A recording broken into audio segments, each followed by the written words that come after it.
e for pego numa blitz, não faça o bafômetro. Porque quando você não faz o bafômetro, a lei, o Código de Trânsito Brasileiro diz assim, pelos sinais clínicos, a autoridade pode lhe autuar administrativamente. Ou seja, você pode perder a carteira, pagar uma multa de 900 e poucos reais e ficar um ano sem poder dirigir ou coisa do tipo. Eu não me lembro muito bem quais são as sanções administrativas. Mas criminalmente você não pode se lascar. Se você fizer o bafômetro, aí você, além de se lascar no âmbito administrativo, você ainda responde a um processo criminal. Então, quando você não faz, pelo menos você escapa do ponto de vista criminal. Tá dando para entender? Porque você não pode ser obrigado a produzir uma prova invasiva à sua integridade física e nem soprar o bafômetro. Não pode. Exame de sangue você não pode ser obrigado. Existe até um mecanismo, isso é uma piada, né? Que o pessoal diz, você está embriagado, o que é que você faz? Pega uma criança, embriaga a criança também. Não é? Porque se der bafômetro, o bafômetro está quebrado, bota na criança. Né? Existe...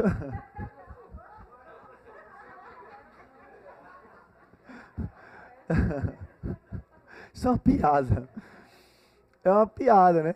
Você tá bêbado, vai passar por um bafômetro. Pega sua criança, sei lá, seu filho, 3 anos, taque pitu nele. Bote pitu na criança. Quando pegar o bafômetro, você diz, não pode, esse bafômetro tá quebrado. Quer fazer o teste? Bota na criança. Quando der, vai dar na criança também. Tá vendo? Eu disse, a criança não tá bêbada. Vai estar lá o guri todo.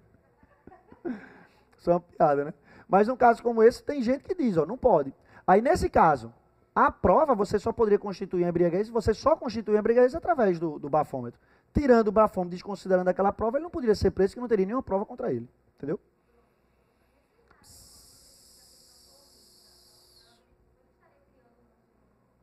Não, veja. Tecnicamente, foi omissa, ele não poderia cobrar isso no espelho. Mas qual o problema? Às vezes você quer discutir com a banca depois. Muitas vezes eu já vi questões de concurso erradas e a banca não anular. Aí você diz, porra, eu fiquei no prejuízo. Você vai querer discutir depois? Não é melhor você impugnar e se cair você está isento de qualquer discussão? Tá entendendo? Eu não estou dizendo que se a questão foi omissa e cair, a banca procedeu de forma correta, não. Está errado, porque se ela não colocou dados suficientes para você impugnar, ela não poderia cobrar. Mas às vezes a banca cobra, não fornecendo elementos, o aluno vai impugnar. Pede recurso, a banca não altera, aí você fica no prejuízo. Por isso que eu digo, olha, foi omisso, você vê que tem hipótese de você alegar alguma coisa, como por exemplo, não falou que ele é primário, tudo bem, não falou que era primário. Mas só falta a primariedade para encaixar. Se não falou que era primário, coloca. Porque ele também não disse que o cara não era primário. Ele não disse em nenhum momento que o cara não era primário. Então, você poderia alegar e o máximo que poderia ter é não estar no espelho. Tá dando para entender? Entendeu? Bom, continuando. Aí ele diz, após a interposição da apelação exclusiva da defesa, o tribunal, cadê? 50 mil reais aqui, não foi? Aí ele diz, após a apresentação de memoriais pelas partes em 9 de fevereiro de 2011, foi proferida nova sentença penal condenando Eliette a uma pena de 2 anos e 6 meses de reclusão. Por que não pode? Você teria que alegar que princípio aqui que foi violado? Princípio da reformatio impejus indireta. Princípio da reformatio impejus. Bruno, o que é que significa esse princípio? Reformatio impejus, reformar para piorar. Esse princípio significa dizer que quando o recurso é exclusivo da defesa, o tribunal em nenhuma hipótese pode piorar a sua situação. Aí você diz, mas o tribunal piorou a situação do réu? Indiretamente piorou. Por quê? Porque no momento em que ele recorreu a primeira vez, ele recorreu de uma sentença que tinha fixado quantos anos? 2 anos. Aí o tribunal mandou reformar o processo devido à nulidade e o juiz condenou uma pena de 2 anos a 6 meses. O recurso indiretamente prejudicou a situação dele, porque se ele não tivesse recorrido, ele tinha pego uma pena de quanto? 2 anos. Aí você alega violação ao princípio da reformatio impejus indireta, porque indiretamente o recurso teria prejudicado o direito de defesa. Aí outra coisa, você diz, ó, isso não pode. Então, o juiz, quando for proferir a nova sentença, ele estará limitado a uma pena de quanto? 2 anos. Aí você diria, a pena tem que ficar em 2 anos. Pararia por aí? Quando você alega, ó, 2 anos, a pena tem que ser no mínimo 2. Aí você vai querer 2 anos para o seu cliente, vai impugnar mais alguma coisa aqui? O que é que você impugnaria mais? Quando você pedisse o acatamento da reformácia impede? Você diria, excelência, tribunal, melhor dizendo, o juiz tem que fixar a pena no máximo 2 anos. Tem que ficar em 2. Se ficasse em 2, acontecia alguma coisa aqui?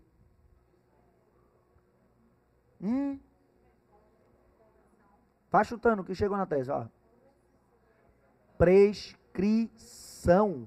Aí você diz, prescrição, ó aqui, ó. Se o juiz fixasse a pena em 2 anos, quanto tempo prescreveria esse delito? Vá no artigo 109.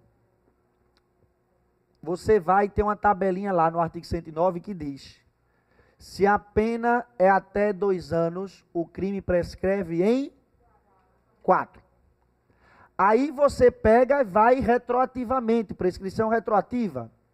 Aí você pega da publicação da última sentença até o recebimento da denúncia. Vamos lá. Ele recebeu a denúncia quando? A denúncia foi recebida em 12 de janeiro de 2007. A publicação da última sentença se deu quando? 9 de fevereiro de 2011. Conte aí. Vamos lá. Deixa eu botar aqui para a gente contar. Conte aqui. De 12 de janeiro de 2007 a 9 de fevereiro de 2011. Se passaram 4 anos? 4 anos e um pouquinho. Você pediria o quê? Excelência. Violou o princípio da reformácia impede indireta. Violou. Violando, tem que ficar a pena até 2 anos. Aí você diz, beleza. Considerando o que você me perguntou. Bruno, quando eu alego alguma coisa, se o juiz acatar, aí eu vou descendo. Eu vou alegar o princípio da reformácia impégios. Aí eu vou dizer, excelência, acatando o princípio da reformácia impégios, a pena tem que ficar em 2 anos. Ficando em 2 anos, segundo o artigo 109, inciso 6, 5, artigo 109, inciso 5 do Código Penal, o crime prescreveria em 4 anos. Aí você diz, do prazo interruptivo, que era o recebimento da denúncia, que aconteceu em 12 de janeiro de 2007, até a publicação da última sentença condenatória, que se deu em 9 de fevereiro de 2011, teriam se passado mais de 4 anos, ocorrendo uma causa de extinção da punibilidade, que seria a prescrição. Dessa forma, a defesa solicita o reconhecimento da prescrição com a consequente extinção do processo e consequente extinção da punibilidade. Ponto. Seria o argumento. Aí você pede aqui, princípio da reformácia impégios. Isso aqui foi o quê? Foi uma apelação? Isso aqui é matéria de mérito. Mérito. Você poderia até dizer, isso aqui é difícil de você enxergar, se seria mérito da apelação ou consequentemente preliminar. Isso a princípio seria propriamente mérito, porque isso tudo vai ter que ser desenvolvido no mérito. Eu colocaria isso aqui no mérito. Tá?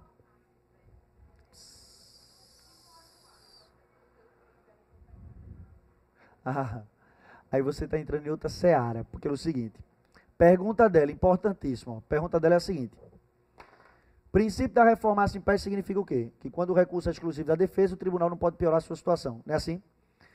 Existe uma grande discussão hoje ainda, e eu não posso dizer tecnicamente que existe um posicionamento firmado, mas grande discussão, que alguns dizem que em 2 situações eu não aplicaria o princípio da reformácia impégios. A primeira é quando eu tenho incompetência absoluta do juízo, e a segunda é no júri. Por quê? Porque uns alegam o seguinte, vamos imaginar esse caso.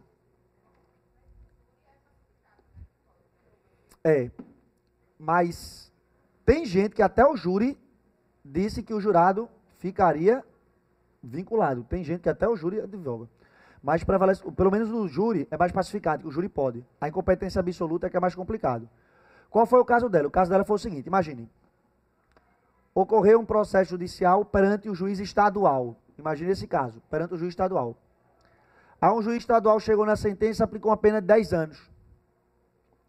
Aí só a defesa recorre para o Tribunal de Justiça, argumentando, excelência, essa sentença é nula, porque a competência não é da Justiça Estadual, a competência é da Justiça Federal. Aí o Tribunal de Justiça julga procedente sua alegação, dizendo, realmente, o juiz estadual é absolutamente incompetente para julgar. O que é que ele faz? Anula a sentença e pede para que seja remetido os autos ao juiz federal. Aí, o que é que o pessoal alega? que devido à incompetência absoluta, o juiz federal, quando fosse proferir a sentença dele, processo judicial, quando fosse proferir a sentença dele, não ficaria vinculado aos 10 anos. Aí você diz, por quê? Porque regra de incompetência absoluta, você está ferindo a própria Constituição Federal.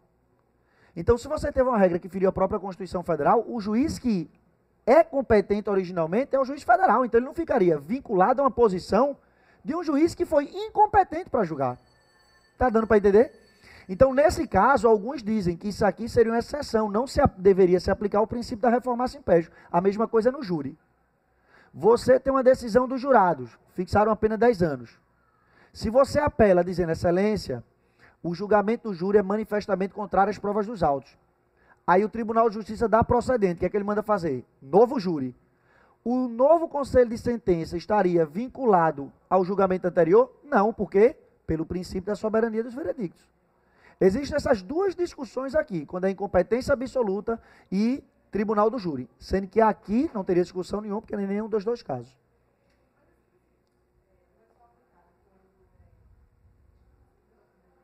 Sim.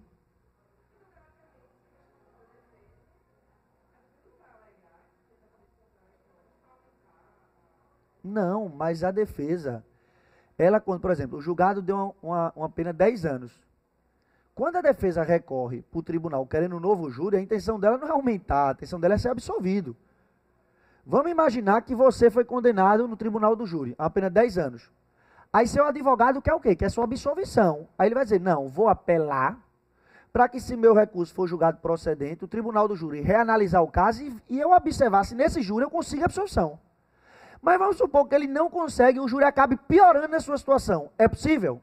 É, devido ao princípio da soberania dos veredictos. O júri é soberano, o novo júri que deu a nova decisão, ele não fica vinculado ao júri anteriormente prolatado. Deu para entender? Agora, lógico que a defesa, quando for recorrer, a intenção da defesa não é piorar a situação, é sempre melhorar. Mas pode acabar de os jurados, analisando o caso, acabar piorando a situação do réu de alguma forma. Existe nessas duas, reformar-se impede nessas duas, incompetência absoluta, tribunal do júri, existe discussão. Isso, aí depois você não pode apelar, porque se fosse assim, apelava, até pegar um júri que absolvesse, né? Aí não pode. A apelação com esse fundamento, o código diz, só é cabível uma única vez.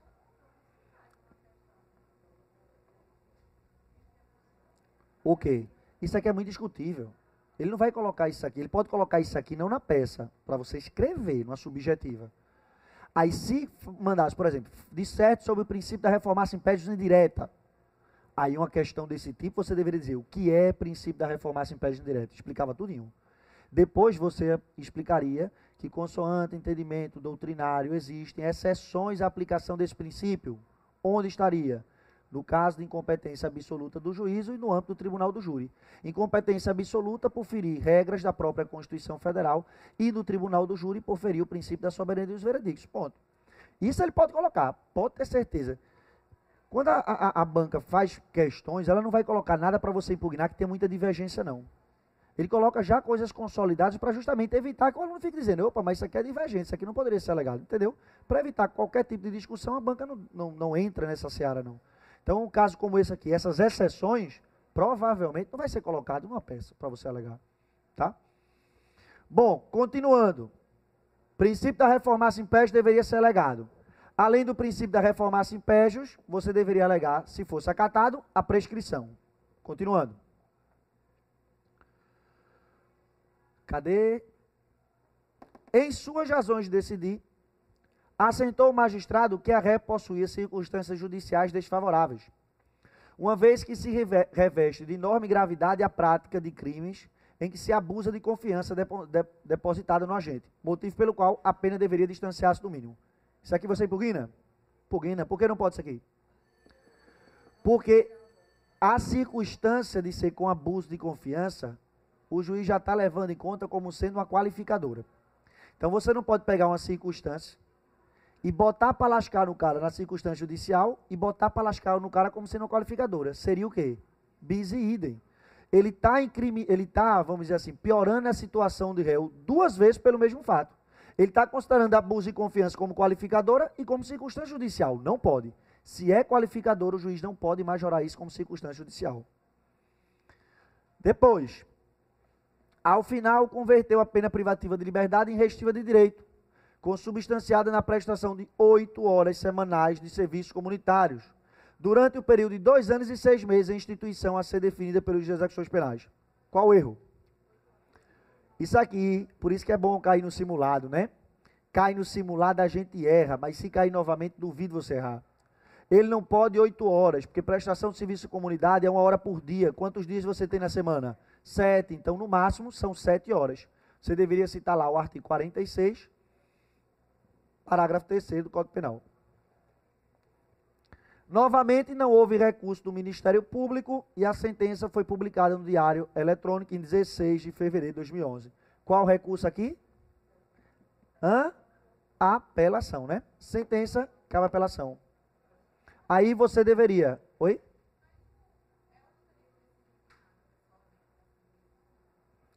Cadê? Ele fala o quê?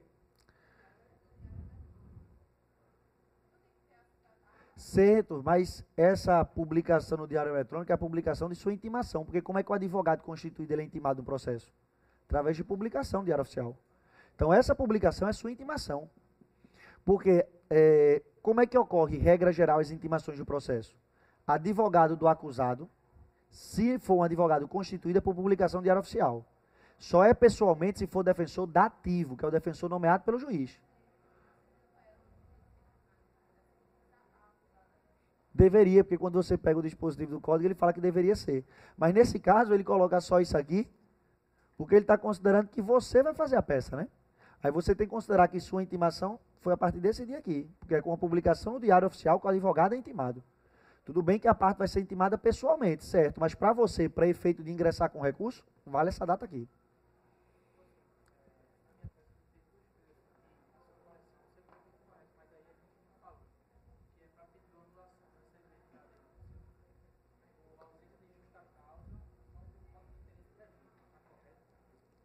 Nesse caso aqui,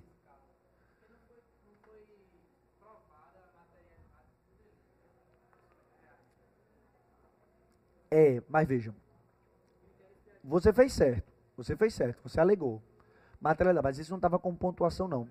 E até, se você parar para analisar, tinha poucos subsídios para você ter alegado isso, mas você fez corretamente. Se não tem muito subsídio, alegou. Mas isso aqui não tinha nada disso pontuado no espelho. Eles não pontuaram nada não. Você não perdia ponto nenhum por ter impugnado a mais. Nada. O que você fez foi certo. Por precaução, você impugnou. Não. Não. A pergunta dela, Bruno, sem um calendário, não se preocupe. Porque toda vez que a FGV não coloca o calendário, ela dá várias opções de datas. Por exemplo, 16. Aí, o que, na minha opinião, é uma burrice da FGV. Porque para cobrar o conhecimento do cara, se o cara sabe, custa nada ele botar 16 de fevereiro de 2011, uma segunda-feira, uma terça-feira, não é? Mas quando ele não bota, a própria FGV no espelho diz assim, considerando que o aluno não tinha calendário na hora da prova, serão consideradas as seguintes datas. Aí ele diz tanto, tanto, tanto, tanto. Entendeu? Se tiver mais uma opção de data. Ela dá várias opções. Até aqui, ó. Olha, só para mostrar. Deixa eu ver se pega aqui agora. Essa última, ó. Deixa eu ver se pega. Pronto. Olha essa última aqui, ó. Vê a quantidade. O cara que errasse data nessa última prova é porque o caba foi ruim mesmo, viu? Puta merda. Hã? Só para vocês terem ideia. Aqui, ó. Pronto. Não tá respondendo não, mas aqui já aparece, ó. Tá baixinho aí, mas ele bota. Por fim, a petição de interposição deverá ser datada de 31/1 a 2011 ou 1/2 de 2011. Veja que ele deu duas opções de datas para você interpor a apelação, justamente porque a questão não fornecia qual seria tido o dia em que você teria sido intimado. Melhor dizendo, qual teria sido o dia da semana em que você teria sido intimado. Aí ele dá várias opções de data. Ó. Por fim, a petição deverá ser datada de tanto a tanto. Qualquer uma dessas ele coloca. De razões, das razões também. Ele coloca, por isso que eu estou dizendo, às vezes a FGV é burra ao fazer isso. Porque era melhor que ela colocasse já a data, já para saber se o aluno tem o conhecimento da contagem do prazo ou não. Quando ela não coloca, até torça para não colocar. Porque aí mesmo que você erre, às vezes você acaba acertando. Entendeu?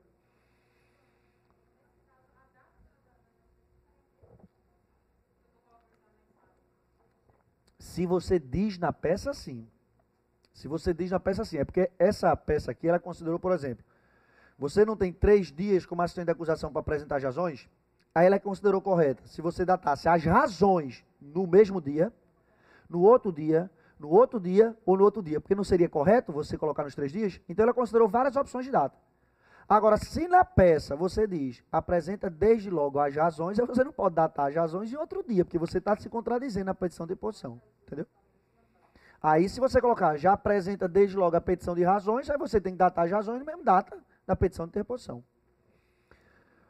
Oi.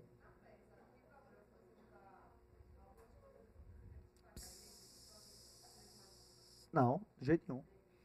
De jeito nenhum. Não criando fatos, você pode destacar em negrito, tem problema nenhum fazer isso. Desde que você não crie fatos. Não criando fatos, você pode destacar. Uma coisa que vocês fazem muito poucos, foram poucos que fizeram isso aqui, ó. Ninguém cita artigo, às vezes. Às vezes é conveniente que quando você fale, por exemplo, uma interceptação telefônica decretada por um delegado de polícia, aí você diz, é ilícito. Por quê? Porque viola a Constituição, artigo 5º, inciso 12 da Constituição Federal. O que é que custa você dizer, ó? Consoante se observa da redação do artigo 5º, inciso 12, cuja redação segue abaixo, 2 pontos, aí transcreve o artigo, isso é bom. Porque, de certa forma, você até deixa a sua peça, assim, uma peça mais visível para o candidato ler. Porque muitas vezes, eu sei, você não tem tempo para estar transcrevendo. Mas muitas vezes o cara diz, isso aqui, artigo tal. Às vezes é conveniente você transcrever o artigo, se o artigo for pequeno, para você pelo menos demonstrar que você tem até um estilo de linguagem ali. Tá? Então, cite artigos, transcreva se o artigo for pequeno. Se o artigo for muito grande, para você não perder tempo, não precisa transcrever, só menciona. Mas, às vezes, coloca a redação do artigo, que é conveniente, às vezes, para você impugnar determinados fatos. Tá? Oi. Eu aconselho você fazer o seguinte. Bruno, errei uma palavra. Faz o que a gente chama de band-aid. Eu aprendi isso quando eu fui fazer vestibular. Né? A professora diz, errou a palavra. Faz assim, ó. Eita, errei a palavra. Bota um parênteses assim e passa um risco. Pronto. Não precisa fazer. Aí fica uma nojeira. Aí você não faz isso não. Tá? Outra coisa que eu peço para vocês, ó. Se você já tiver confiança do seu texto, por exemplo, vai cair, não sei como é que você está, mas se cair uma apelação, um recurso em distrito, petição de interposição, não precisa fazer rascunho não. Você já tem que ir com a petição de interposição na cabeça. Pegue a peça já e faça já na mesma peça para não se perder tempo. Porque o que acontece, pega modelo de petição de interposição, tá aí, decora.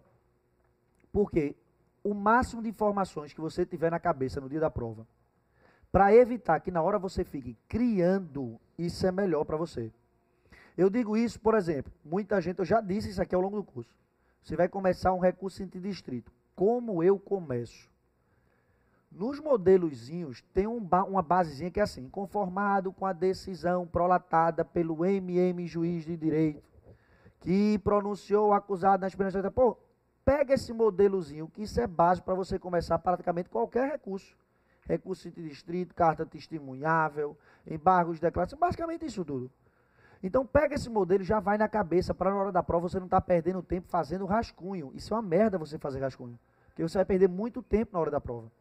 Tá? Agora, eu não estou dizendo que se você não se sentir confiante, você vá logo. Isso depende de você, você que tem que se analisar. Eu estou confiante, começo pela peça. Se não está, faça o rascunho para não estar errando muito. Porque não adianta também você ir logo para a peça, começar a errar, começar a arriscar a peça, começar a dar aquele nervosismo. Tá? Então, porque muitas vezes, eu não sei como é que você está, mas muitas vezes você começa um parágrafo. Se já for começar o parágrafo na peça de resposta, aí muitas vezes você começa o parágrafo, olha e diz assim, porra, ficou uma merda isso aqui. Né? Aí você tem vontade de fazer o quê? Riscar tudo, não é assim? Você não vai poder fazer isso. Se ficou merda, deixa a merda feita. Né? Se ficou, deixe do jeito que está. É sério, deixa do jeito que está. Vai tentar emendar com outra forma. Por isso é que se não se sentir confiante, faça o quê? Vá para o rascunho, porque no rascunho você pode fazer isso aqui. Aí você pode riscar, porque quando for fazer a petição de a peça de resposta, você faz bem direitinho. Outra coisa, minha gente. Outra coisa. Margem. Tem gente que está começando a peça sem botar um danado e um parágrafo. Ó. Eu peguei peça, simulado. Hoje, peça que eu estava corrigindo de simulado. A margem é assim. Está aqui, a sua folha. Né? Aí tem gente que começa escrevendo aqui. E não tem parágrafo não, é? Aqui, ó. Pronto. Não, mas... mesmo espaço. Você vai ter muito espaço para escrever. Aqui, outra coisa. Chega no final, tenta ir até o cantinho. Tem gente que faz assim o texto. Eu até peguei e fiz assim, ó. Tem gente que faz assim o texto, ó. Que desgraça é essa? Não é? Isso aqui parece aquele texto quando você coloca no Word, que você coloca tudo puxado para cá, aí fica todo assim. Não, tenta obedecer. Asmar, ó. Começou aqui, próximo parágrafo, tenta colocar, ó, certinho. A letra, tenta escrever. Eu sei que às vezes na rapidez assim, a gente não consegue colocar uma letra tão boa. Mas pensa o seguinte, ó. O cara que vai estar corrigindo tua peça, o cara vai estar o dia todinho vendo isso, o cara já está sem saco de corrigir. Aí tu acha mesmo que o cara vai pegar uma letra desgraçada, não vai entender, aí vai ficar olhando pro outro assim e vai dizer, fulano, vê que esse cara escreveu aqui que eu não estou entendendo. Tu acha que ele vai fazer isso? Vai não. Por isso que eu tenho um aluno de segunda fase, que quando não passa, aí a gente dá às vezes uns plantões assim, para tirar dúvida, orientar em recursos, coisa do tipo. Aí o aluno chega para mim e me mostra, professor, eu impugnei o que está no espelho. O espelho diz que eu tenho que impugnar isso aqui. Olhe minha argumentação. Aí eu digo, olhe sua letra. É sério. Sabe por quê? O que o cara vê, ele impugnou. Mas você às vezes só entende o que o cara colocou ali quando ele diz, essa palavra é isso. Aí quando você olha, você diz, agora eu sei. Foi até a palavra que o monitor, quando corrigiu a peça dela aqui, ela entendeu que era o quê? Contraditório. Eu entendi que ele tinha colocado corretíssimo. Eu vou até dizer a ele, bicho, melhora a tua letra, porque eu não entendi tuas observações. Ele faz as observações em cima do espelho, mas eu não entendi porra nenhuma das observações dele. É a mesma coisa. Até as observações que eu botei na tua peça, minha letra estava desgraçada, mas eu não vou fazer a prova, quem vai fazer vocês. Na época que eu fiz, eu melhorei a letra. Tá? Então, ó, na hora da prova, tenta melhorar a letra. Tenta fazer com que o examinador, quando pegue tua prova assim, olhe tua prova e dê gosto de corrigir. Isso eu estou falando mais em relação aos homens, tá? Porque as mulheres, geralmente, têm uma letra boa. Quando eu estou corrigindo peça, quando eu pego peça que eu vejo que já é homem, já dá uma dor no meu coração. Quando eu pego peça das mulheres, a maioria das mulheres tem uma letra bonitinha, fez caligrafia, né? Homem é uma desgraça. A letra é horrível, tá? Então, se liguem nessa parte de estrutura. Tudo bem, você diz, a FGV não cobra isso. Não cobra, mas isso, na hora da prova, dá até um gosto para que o examinador veja aquela sua prova.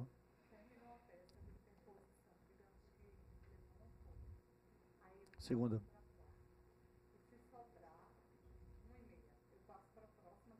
Veja. Aí você tem que ver, eu não me lembro assim, você tem que ver o edital. O edital deve estar dizendo alguma coisa. Se o edital não disser, eu aconselho que você faça como é praxe. A praxe como é. Se você passou para a próxima página, começa as razões na outra. Porque você não pode começar na própria petição de interposição as razões. Aí, mas sinceramente, se você me perguntar, Bruno, você não tem como passar, se você já vem com a petição de interposição na cabeça, uma petição de interposição para outra página não. Dá tranquilo para você fazer uma página só. Qualquer petição de interposição de recurso não tem como você se alongar muito não. Por isso que eu estou dizendo, treine uma petição de interposição. Porque, me dá um exemplo aqui, ó. Olha o que é uma petição de interposição. Eu vou botar até de recurso interdistrito. Olha aqui, ó. É isso aqui uma petição de interposição. Você não precisa, isso aqui, você não passa mais de uma página não. Não tem como passar não. Por isso que eu estou dizendo, decora às vezes isso aqui, do jeito que está, e faz na hora da tua prova, copia e cola. Porque aí você não tem como passar para outra página. Porque se alongar muito, aí te prejudica. Tu acaba perdendo a quantidade de linhas que tu podia estar argumentando. Entendeu? Eu me lembro, minha gente, que no dia que eu fui fazer a prova da segunda fase, eu tinha tanta coisa decorada na minha cabeça. Tanta coisa. Que eu não fiz raciocínio, não. Petição de interposição, fiz não. Eu peguei outra coisa. Eu peguei a petição de interposição, tudo que vinha na minha cabeça eu ia botando. Parecia que estava decorado. E estava decorado, né? Parecia que eu olhava, eu estava olhando a apostilazinha que eu me baseei. Parece que eu olhava e sabia tudo. Pô. Outra coisa, determinadas peças, tem que fazer a sinopse dos fatos? Tem. Repito, não se alonga no danado dos fatos. As peças que a maioria dos alunos me fizeram, mesmo depois das minhas observações, teve gente se alongando muito em fato. Lembra, muitas das peças, os fatos não são tão importantes assim, não vai ter nada impugnado no espelho. Quando eu digo muitas das peças, é porque tem peças que necessariamente você vai ter que fazer uns fatos de forma bem feita, de forma bem discriminada, como por exemplo, uma queixa-crime,